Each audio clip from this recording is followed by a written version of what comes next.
All right, on this episode of the LPDS, we're getting into a little alien and UFO talk again. We got some new updates going on in the news. Well, going on in reality, but the news certainly isn't covering it as much as it should. Personal opinion. We're also going to get into some current events, I guess, some LPDS events. Pretty interesting cage fact coming up, too. So, all that coming up right now.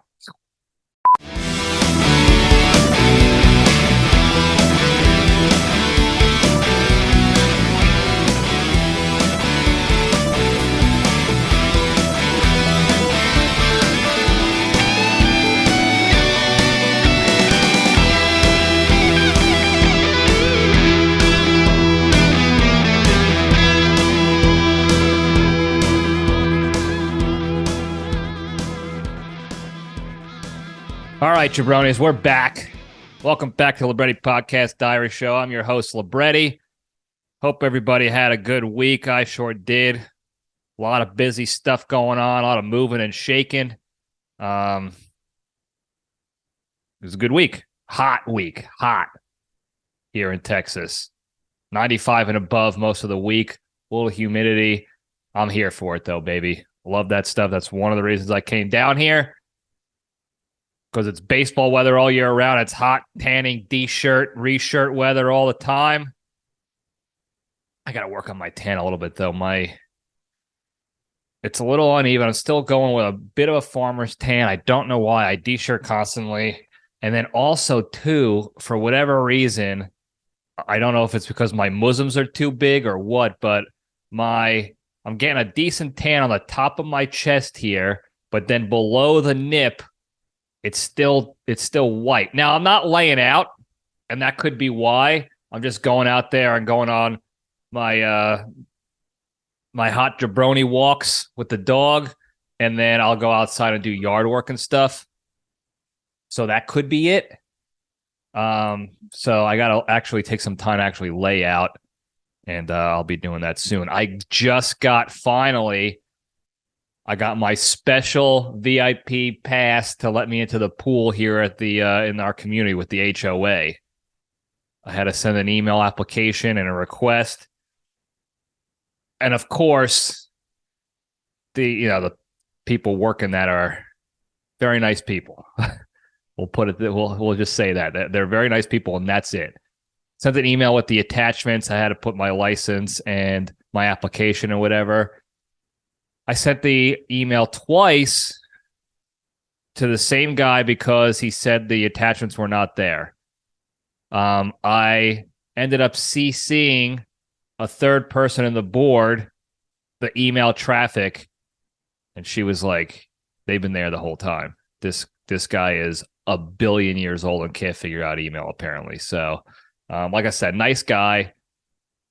Couldn't figure it out. That's who we have. That's who's running HOAs. It's either people who don't have enough time, but they're volunteering, so they can't really give their full effort to managing the money and the board and all that stuff. They're just trying to be nice, but they don't have the ability to do it, full board. And then you have the people with too much time on their hands, usually old retirees who need something to do besides sit at home and watch Letterman reruns. And they run these boards, and everything is a problem, and they mismanage money, and they come and inspect lawns, and they send out letters, and they spread gossip and scandal about election corruption. I'm very excited to get to that point in my life where the most important thing that I have to deal with is corruption within my HOA board. Now, with any amount of luck, and if I play my cards right and do what I set out to do with my life, I will not be part of HOAs anymore. They are a complete waste of money and time, and great intent on paper, absolute garbage execution. I've said it before, and I'll say it again. HOAs are absolutely useless. I have not seen an HOA yet that is worth the money ever. It's a great idea on paper. We want to keep the community clean and provide amenities and keep the property values up high and then keep it safe as well in the area. And it's literally stuff that the towns should be doing anyway. Keeping their communities safe, clean, and the property values high. That's what mayors are for. And police. And then you go out and you get your own garbage. You hire your own garbage company if you're in a state that does that. Otherwise, the state takes care of it and it's just part of your taxes. And you get your lawns mowed, your landscaping done. And you could pay for that yourself. You could do it yourself, just like how a free country should run. Instead, we have old bags of bones hobbling around on walkers trying to tell you where you could put your garbage cans and what signs you're allowed to put up on your house, and that your lawn is a half an inch too long for their liking. What a world. What a place to be where you have the time to walk around and measure blades of grass.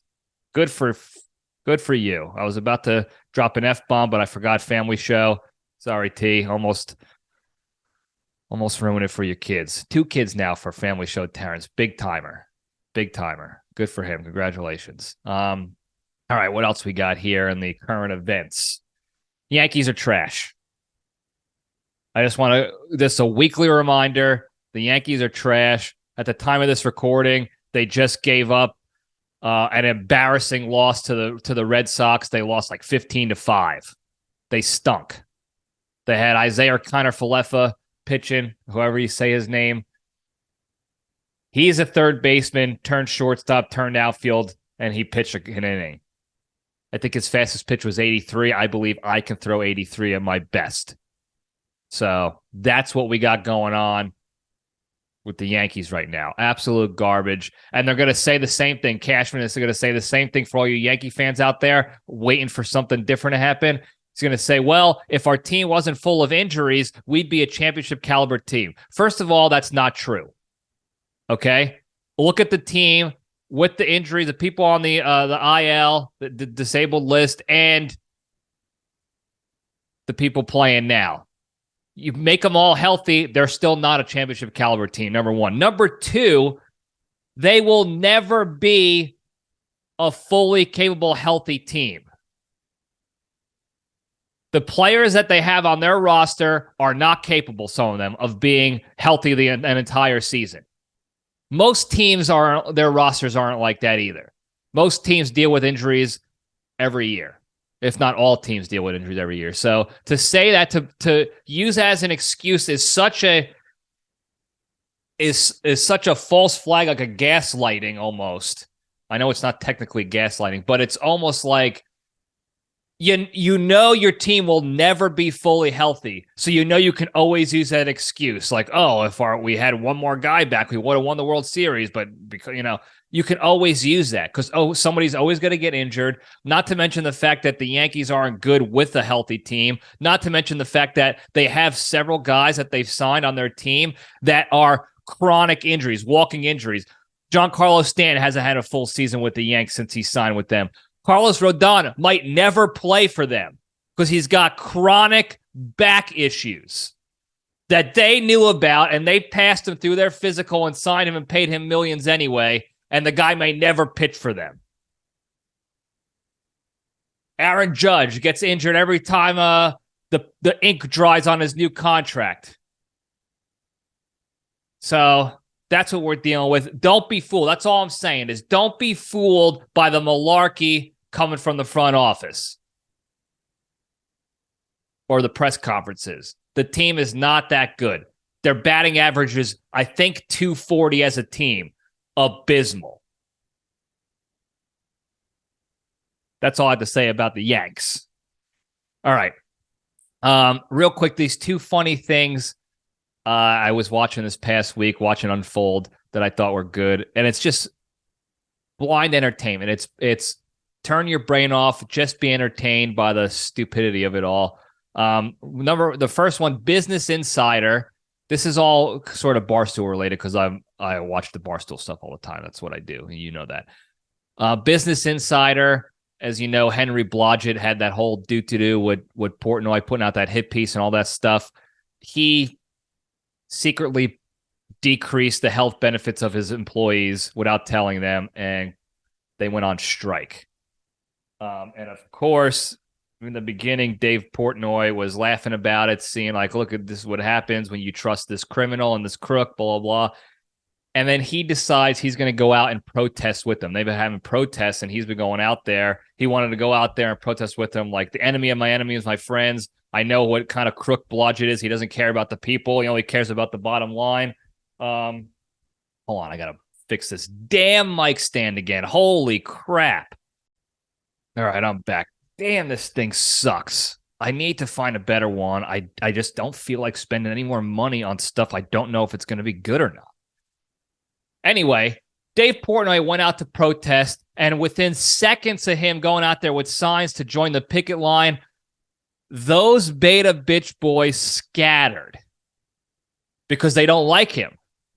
They consider him an enemy, even though they don't know anything about him. They never met him before. Even the one guy said, the one little beta who had his shirt tucked in and his pants rolled up, looking like he looked ridiculous. But it's his style, whatever he wants to do and is comfortable with, good for him. But he even said, I don't know who you are. I just know you're with Barstool, and we don't like them.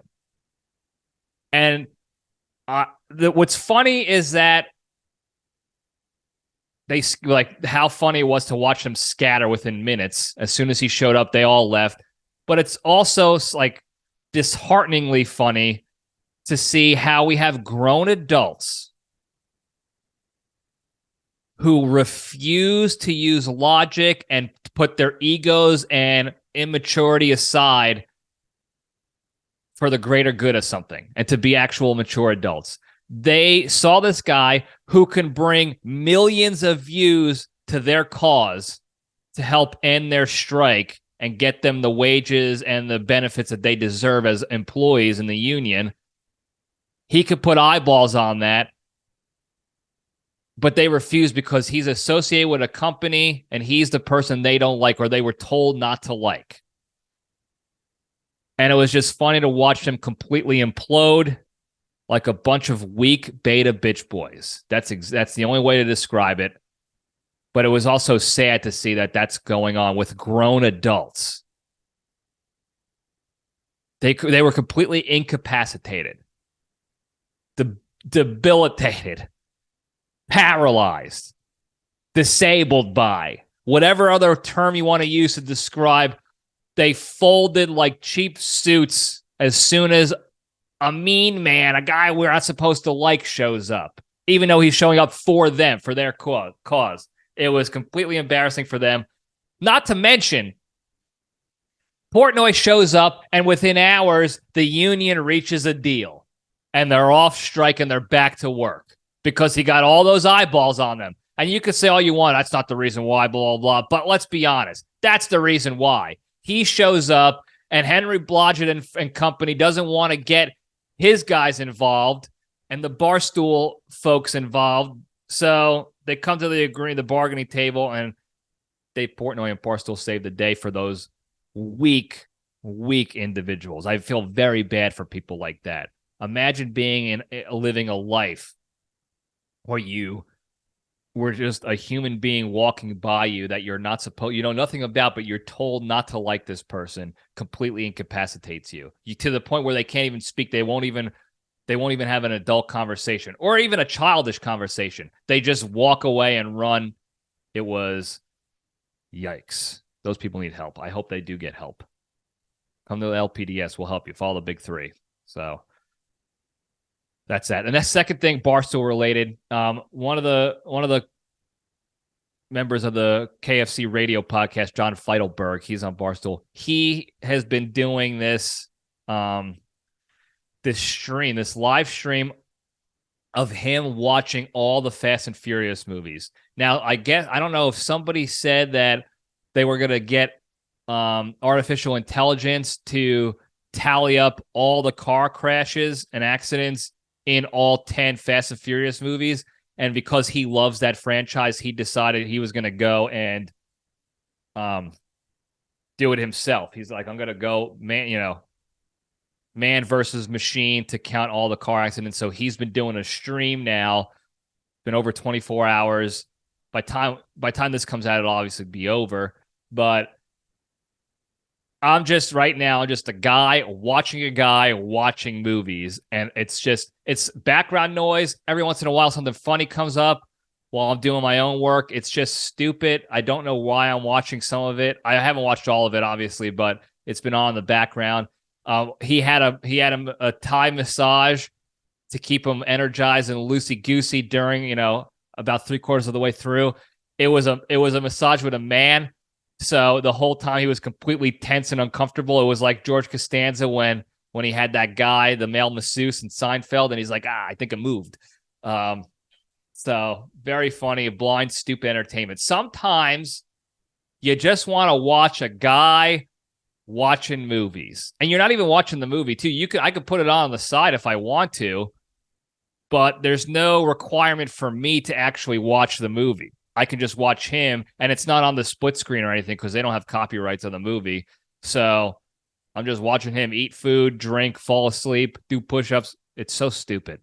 But every once in a while, there's some funny stuff, and it's like I said, background noise, blind entertainment. So anyway, if you know of any future live streams of people doing stuff like that, let me know.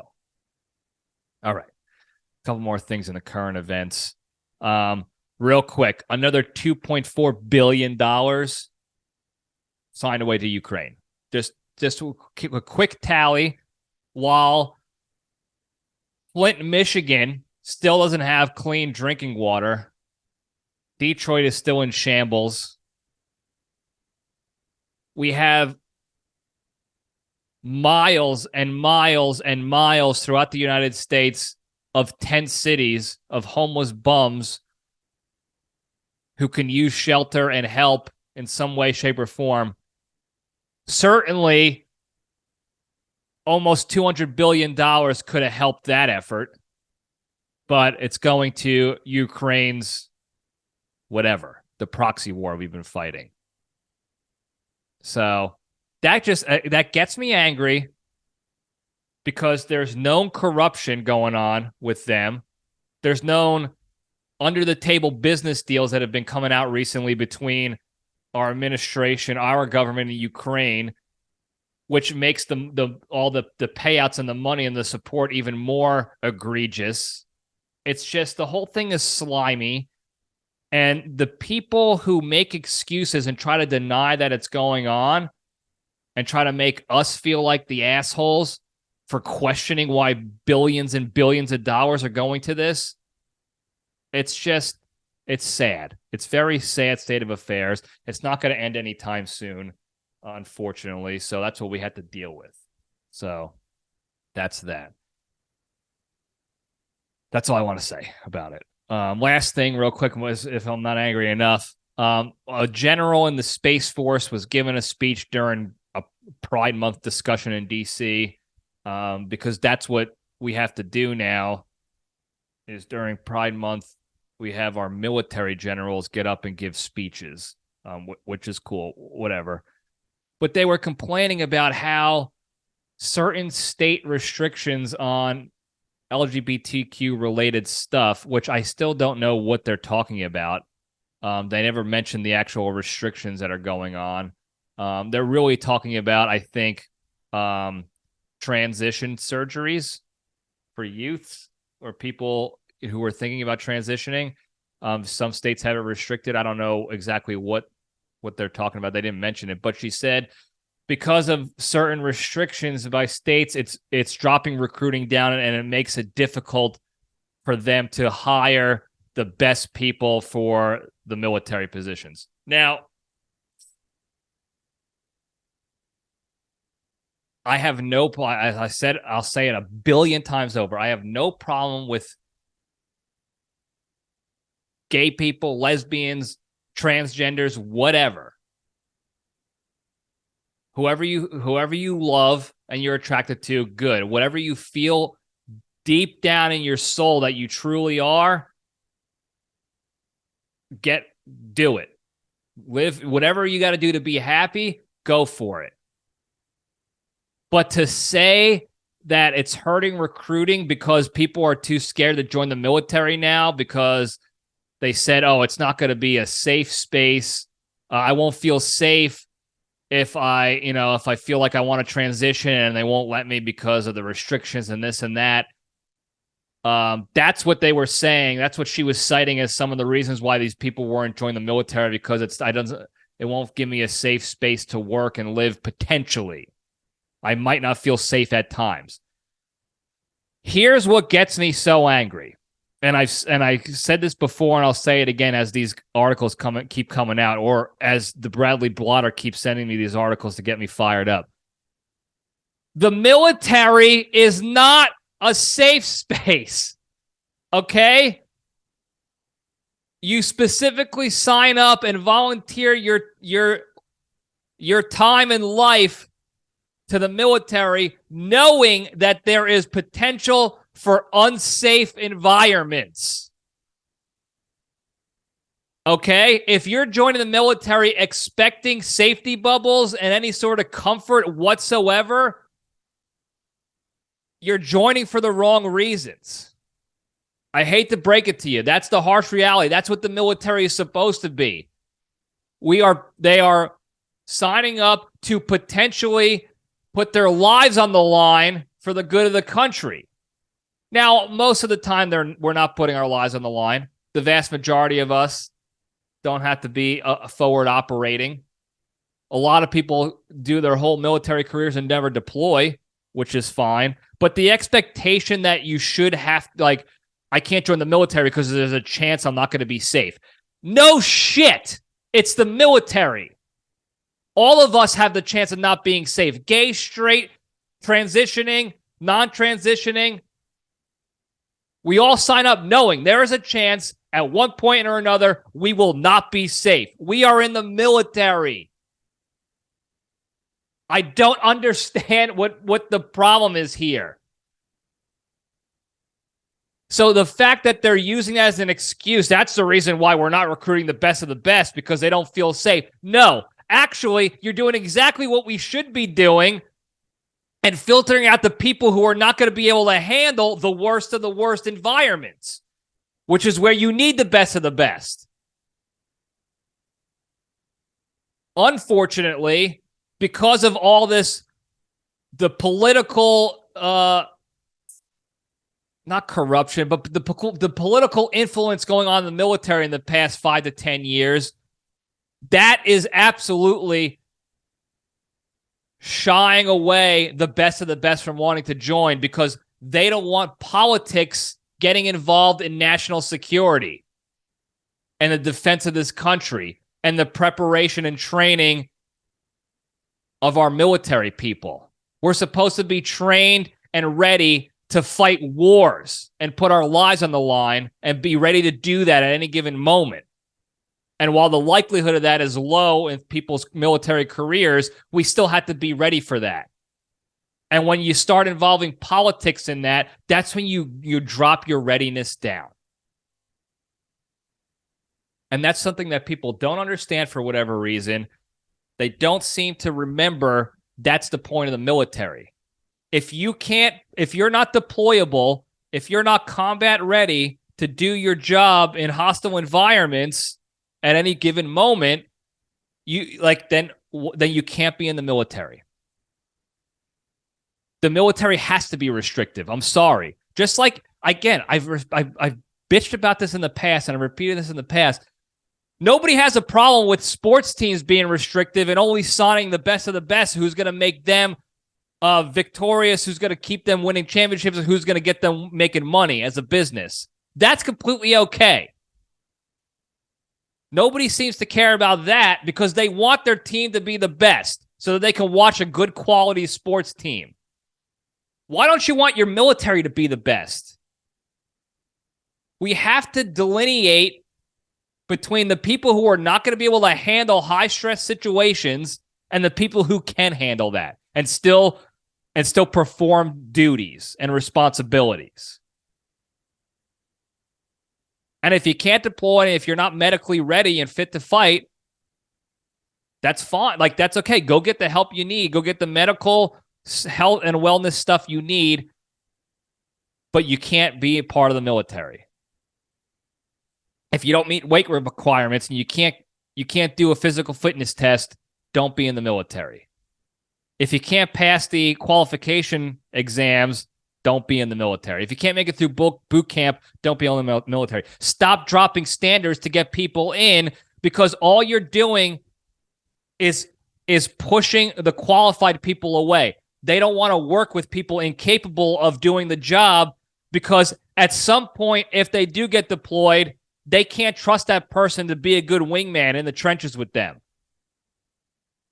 And when life and death are on the line, if you have all these people that are not qualified, but we want to make them feel good and feel included, they're going to cause problems for other people around them.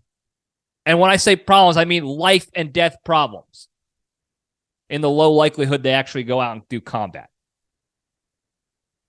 Now, I could go on about this for hours and hours and hours about why it's important to have qualified members in the military, and it's not just about being restrictive and being anti-gay and anti-this and anti-that. No, it's about we need to put the best team out there to win wars if needed, defend the country, and also protect the wingman next to you in the trenches. If you can't drag my injured ass out of there and I die because you can't hack it either, or because you can't, run and move swiftly and quickly enough in combat because you're out of shape, you're putting lives on the line. Okay? It's not about inclusion and being anti-whatever. The military has always been the most inclusive. Look at military units out there. It's everybody. It's the most diverse teams you'll see by default, because at one time they were not doing the full inclusion of we had to put everybody in whether they suck or not. They were going by the most qualified for the positions needed. And everybody was allowed. Everybody's still allowed. And they were basing it off of merit and ability, and not political check boxes that they need to check off. And the military was strong and diverse and experienced, and we had brothers and sisters in arms that we would go to the grave for. So I'm done bitching about it. I'm sure I'll get some heat from somebody about how I'm anti-inclusion. Even though I love everybody, but I hate when you weaken our military for political reasons. Get politics out of the military. Worry about defense and keeping our country safe and keeping our people safe. Anyway, that's all I have to say about that. Let's get to the good stuff. Finally, get to the good stuff. We'll step into the cage.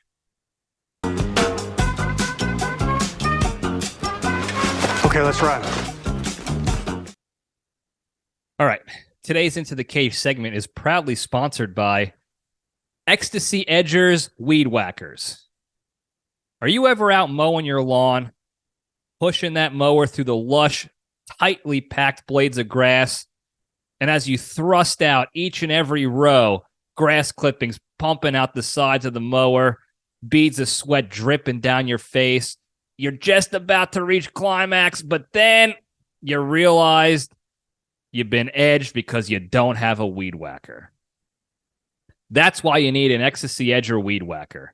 With Ecstasy, you can feel confident knowing that you'll be able to get a gorgeous, trimmed, and edged lawn without being teased and deprived of the best part, the perfect seam between your yard and your sidewalk. So to get an Ecstasy Edger today, visit www.weedwhackoff.com and use the promo code MOMENTUM for 29% off your first weed whacker. My weed whacker is garbage. It's supposed to have like an easy load sort of thread It's not the standard spool of thread in the middle of the weed whacker, the edger that you wrap around and you put through the holes and whatever, and then you can reload that way. This is single strips, and you seam it through the hole, through the thread. How you doing? And it goes. But the threads itself, the little blades or whatever you want to call them, are so weak and garbage that I have to replace them 2-3 times each mow. I can't get through my entire yard, which is very small, without them ripping off and sliding off and falling off because they're weak and stupid. But I don't want to spend any more money on a different edger or weed whacker because it's such a small part. But I also don't want to get nasty grams from, Gertrude down the street because she walked by my yard and the grass clippings were spilling over the sidewalk. So maybe I'll get an ecstasy. Anyway, the Cage fact today. Apparently, it's been confirmed. I guess the movie's out. The Flash is out. And Nic Cage has a cameo in the movie, as we suspected. I'm still have to see it myself, but apparently in his cameo, he's fighting a spider. He's Superman and he's fighting a spider. Now, what's interesting about this Cage fact here, if you remember, we talked about this long time ago about him was supposed to be in the Superman. It was one of the original Cage facts. He was supposed to be in Tim Burton's Superman Lives. Well, the reason he's fighting a spider in this cameo, this giant spider, is because, like we mentioned in way back in the day, the premise, the storyline of the Superman Lives that he was supposed to be in was that Superman was supposed to fight this giant spider, this superhero type of spider or whatever. And the movie got cut, whatever. We also discussed, I believe Nikki Sticks was on discussing this, the same guy who wrote the screenplay for that Spider-Man movie wrote for Men in Black. Not Men in Black. Wild Wild West. Will Smith, you got it. Wild Wild West. He was so obsessed with the big spider story that he never got to use.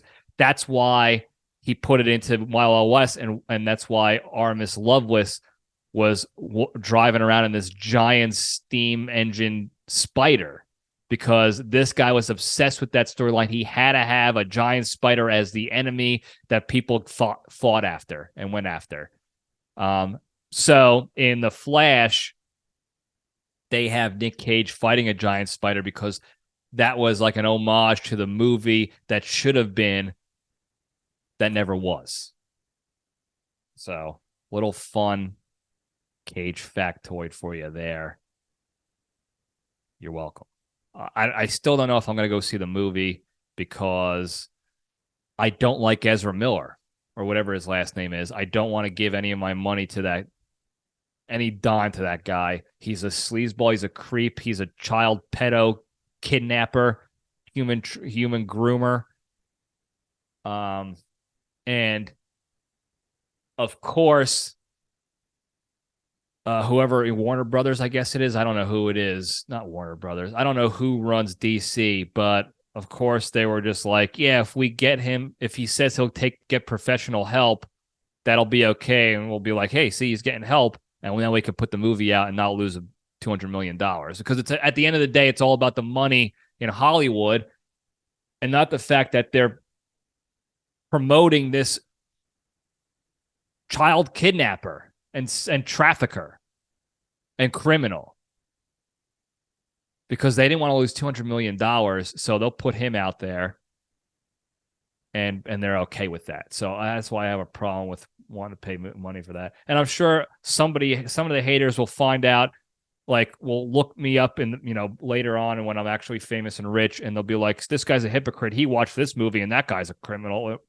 Yeah, I probably have seen movies with traffickers and criminals and stuff in it. It's Hollywood.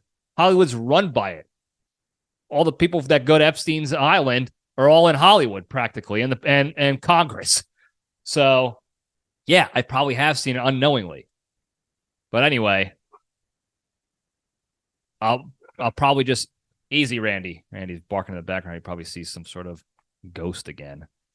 I'll probably watch that section, that cameo, and then be done with it and not even go pay. I'll wait for it to be on TV. So that's the Cage fact. All right, moving on into the junction. We'll spin the logo up, talking about aliens again, because there's updates that I want to talk about, and it's one of my favorite conspiracies, not conspiracies, to have fun with and keep apprised of, as you know.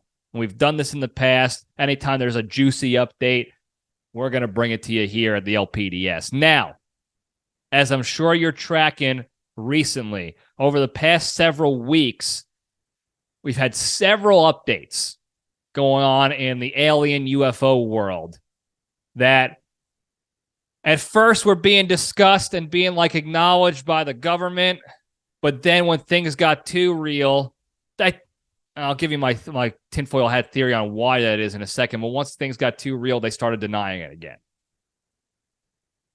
I think the reason why I think that is, and again, this is my opinion, my 1 cent opinion. You can call me jaded, you can call me tinfoil hatty, whatever. They were acknowledging it earlier on because they were trying to cover up a bigger thing that they didn't want you to know about. Another payout to Ukraine or whatever, some sort of thing that they didn't want you to know about, some bipartisan cash grab deal, insider trading, something like that. So they were like, okay, we'll feed into the alien stuff a little bit, the UFO stuff. And then now that they're free and clear of that for now, anyway, for the time being, they're back to denying it because they don't want the truth to get out there. Here's another thing that's a theory, but really more so I think we should know it by now. Most of us should know this by now. Anytime the government vehemently denies something, and I think I talked about this last week when I talked about aliens. Anytime the government vehemently denies something and tries to spin it as we're crazy for thinking that, they're lying. It's 100% of the time they're lying. And that's not a theory. That's not an opinion. That's a fact. You can look it up. Every time they deny something, it always ends up coming true, despite what they told us. So anyway, here's what's been going on. We talked about some of this stuff. There's some new stuff. And I just like talking about aliens and UFOs and the theories behind it and what could be true and what I want to be true and this and that. And it's just fun. So a few weeks ago, I think it was Nevada. It was outside a base. Maybe it was Nevada, maybe New Mexico. I don't think New Mexico. It's too cliche. But some Marines, I believe some Marines or military members saw a flying triangle of lights in the sky over near their base or whatever. And then they saw some other people saw a bunch of black SUVs driving towards that vehicle, that aerial vehicle in the air. And it looked very much like what was it called in Arizona? The Arizona lights, the pyramid lights. I forgot what they called it. I'm kicking myself now. Damn it, what did they call the Arizona lights? The light UFO. Phoenix lights. That's what it was. Phoenix lights. That was close. Arizona lights. Phoenix lights. Where it was like a triangle shape of a bunch of circle lights floating through the air. And I guess they saw that recently, something very similar again. And then they saw the SUVs. Some people saw some SUVs. So there's that going on. And nothing really came out. I think the government acknowledged, yeah, we're investigating it. We'll figure it out and let you know. Then we saw the body cam footage from the cop in Las Vegas who was talking to a guy, pulled the guy over or whatever, and saw what they thought was a meteorite or a meteorite. I don't know the exact term. Meteorite, I believe. That's the one that breaks the atmosphere, the little tiny guys. And then right around that area where it would have, quote unquote, landed, if it did land, the people in the household called 911 about two beings in their yard between 9 and 15 feet. Looked like they got giant eyes. They look like humanoids, almost like human, bipedal organisms, but not humans. And then the the feds came in and swiped all their phones and any sort of footage they had of those people in their yard. And now they're getting random anonymous threats, this family that called in. They've been remaining anonymous, by the way. They haven't put their name out. They're not trying to sell anything. So all the accusations that they're trying to just get 15 minutes of fame and attention don't make any sense because they haven't revealed who they are. So nobody knows who they are except for the authorities that responded to the call. Yet, now they're getting anonymous threats saying, I know where you live. I'm coming to your house to get you for lying and trying to get famous and this and that and causing mayhem. It just makes you think, who's giving these threats? Who is doing that if these people are anonymous? It's the feds. It's the feds. Just like they did with Bob Lazar and all the other people who escaped Area 51 and wanted to talk about it. That's my tinfoil hat theory anyway on that. Anyway, that family feels scared to leave their house right now. And they don't want to do anything because they're scared. And they're still, mum's the word now in the investigation. Of course, they're not talking about it. You mean to tell me that they haven't looked at the cell phone footage from that family to make at least an opinion based on it? They do it for everything else. They're so quick to have an opinion on the other bullshit going on in the world that if that affects lines their pockets. But when it comes to this, they're silent again. Oh, we don't know. They're probably going to lose the footage. Oh, the phone's broken. Now we can't access the footage. Shocker. Anyway. Then we have a couple of U.S. intelligence officials come out and speak, and we talked about this, and if you don't remember, they were part of the government's official UAP investigation team, the Unidentified Aerial Phenomenon team, that the Pentagon put together to investigate reports of UFOs and sightings and this and that to see what it was all about. And these people came out, they actually came out legally because first they were being threatened by the government that they would be arrested and tried for revealing national secrets and treason and all this other stuff until the government realized, oh, they went out, they followed the whistleblower process appropriately, so we can't do anything about it. So then the government acknowledged a little bit like, yeah, they're a part of this program. And then they were quick to go, yeah, but these guys are crazy, so you don't want to listen to them. They're crazy. We kicked them out of the program. They're monsters, blah, blah, blah. Don't listen to them. But these intelligence officials who were part of this program talked about a whole bunch of crazy things that they were investigating that they saw, that proven things. Apparently, the U.S. government has physical flying objects in somewhere, probably Area 51, that they are investigating and trying to reverse engineer. They don't know what they are, but they just know that they're non-human. They were not created on this earth by humans because the technology is non-human and the materials used, some of it don't seem to be human either. And guess what? That's what quote-unquote crazy guys like Bob Lazar have been saying since the late 80s. That's what they were doing. They have craft. They've had it for years. And they've been investigating and reverse engineering and this and that. There's also the story that was it Italy? Like back in the war, I think like Italy was gave us a craft to investigate, something like that.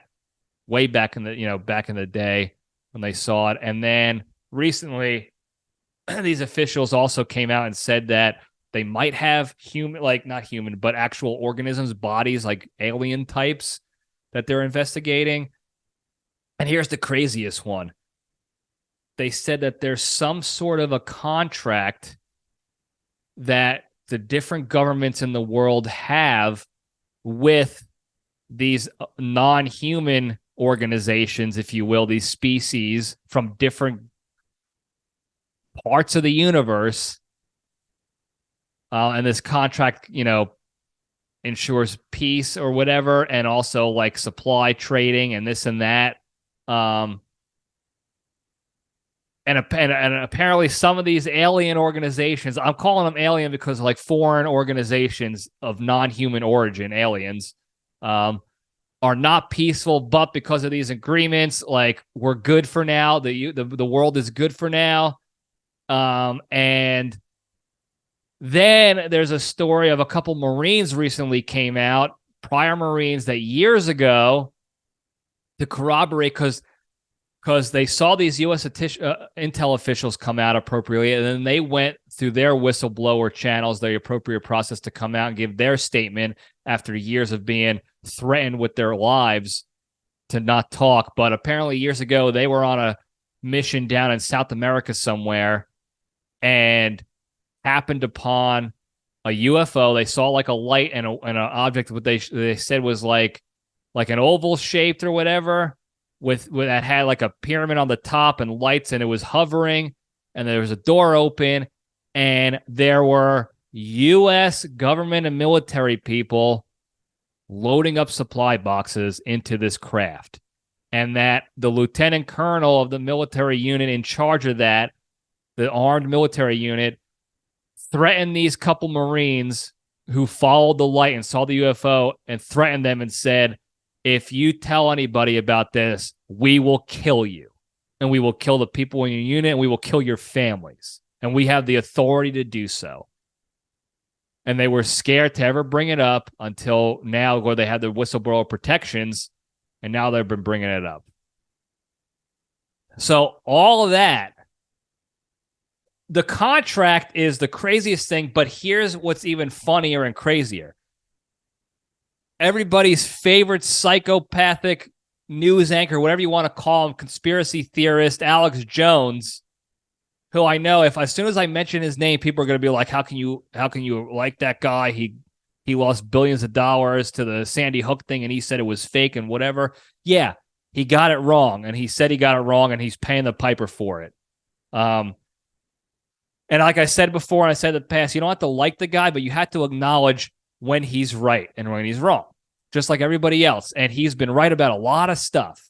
And one of the things he said years ago was that he had multiple people, anonymous sources working in the government at the time. This is like in the 90s, I think, in early 2000s, telling him anonymous secret because they didn't want to be outed, that the governments had contracts. The world governments had these treaties and contracts with alien organizations for supplies and weaponry and peace and all this stuff.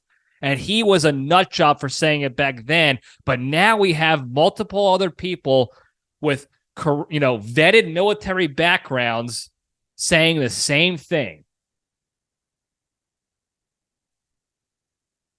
And now, of course, the government's saying they're crazy too. Of course, everybody who says that is crazy until it's proven. And then who's crazy? Then they're going to gaslight us into thinking that they were just trying to protect us. And you don't understand. We need to keep this stuff protected for your safety.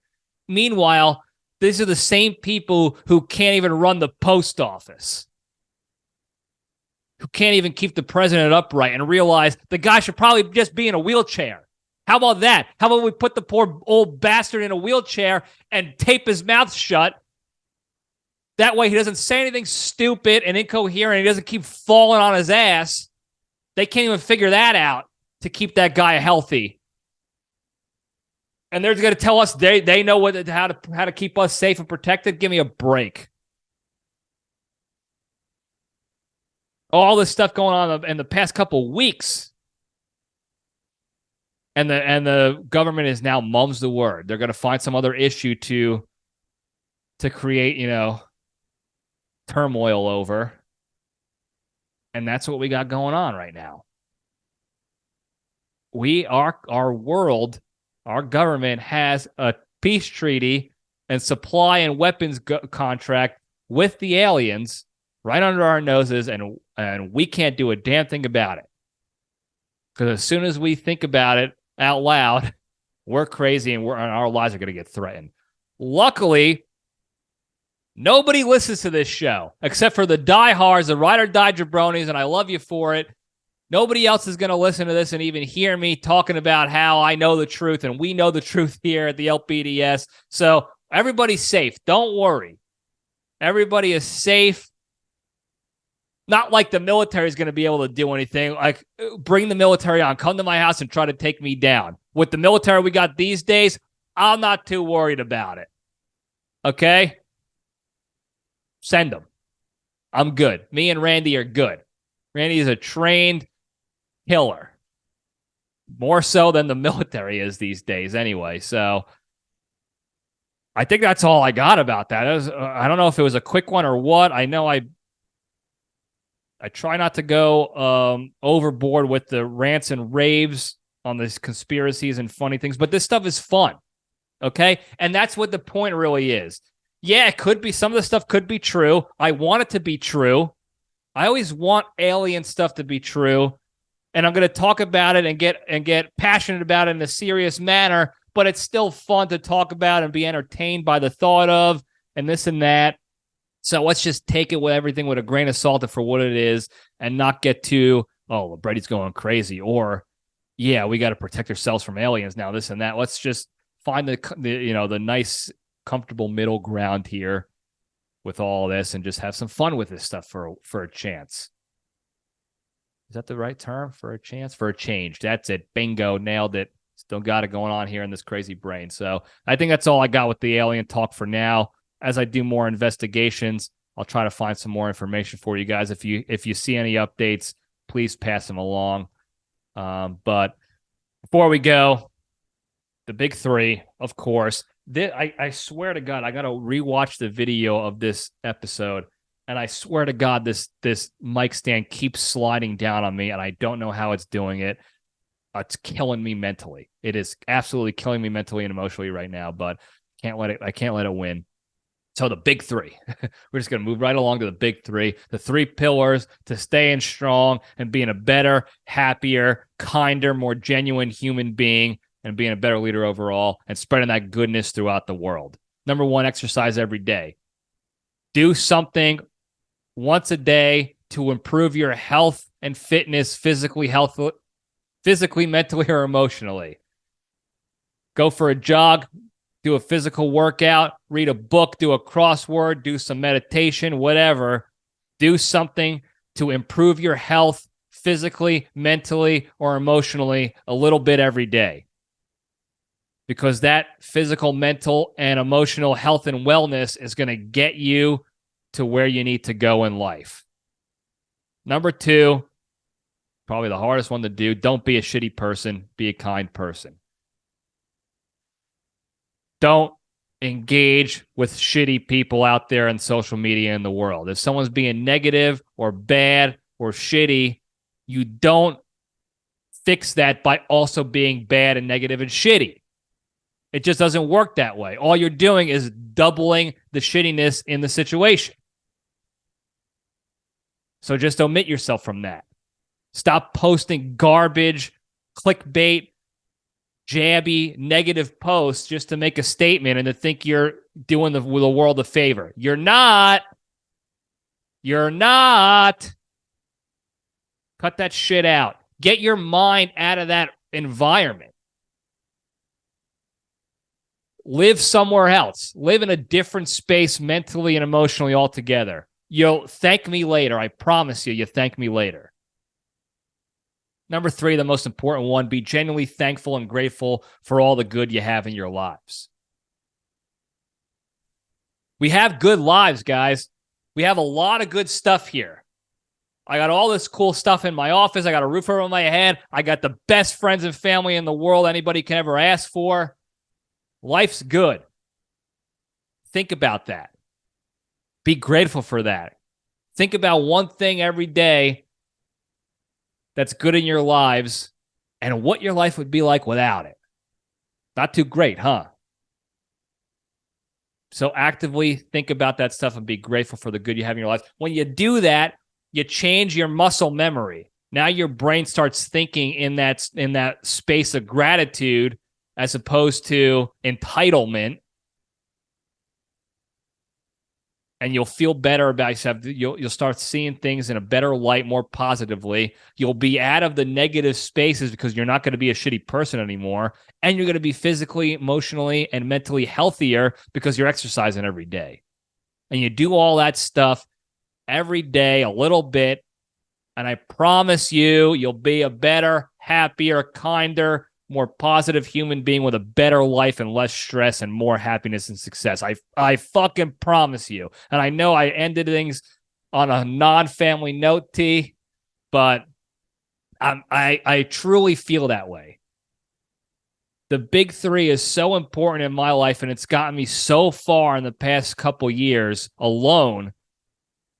I just can't stress it enough how I think you guys should try this. And you should spread the word and have other people try getting better in that regard too. So that's all I got for today. Don't forget to hit the hotline, 202-670-1114. Somebody hit the hotline with a question. I know you guys are thinking about something. You want things answered. Anything you're feeling or thinking about or want to know more about, send it on the hotline, 202-670-1114, and we'll talk about it one day. We can even be anonymous, whatever. Don't forget to like and subscribe and spread the good word and all the how you doings so we can spread the LPDS to the rest of the community. Thank you guys again. I love you all. Stay strong.